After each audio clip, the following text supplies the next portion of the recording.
Кыргыз Республикасынын президенти Садыр Жапаров пенсиялардын көтөрүлүшү боюнча билдирүү жасады. Урматтуу кыргызстандыктар, менин тапшырмам менен өлкөнүн министрлер кабинети пенсия өлчөмүн 2022 жылдын 1 октябрынан тартып жогорулатуу чечимин кабыл алды. Бүгүнкү күндө жалпы өлкө боюнча 735 миңдей пенсионер бар.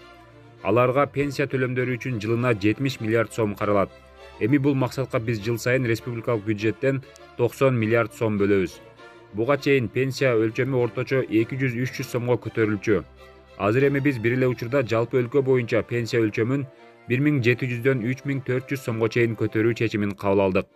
Албетте бул идеалдуу сан эмес, бирок бүгүнкү бюджеттин мүмкүнчүлүгүнө жараша жарандарыбыздын жашоо шартын жакшыртуу үчүн бардыгын жасап жатабыз. Мамлекеттин социалдык саясаты менен мындан ары да кыргызстандыктардын жашоо сапатын жана бакубатчылыгын жакшыртууга багытталат.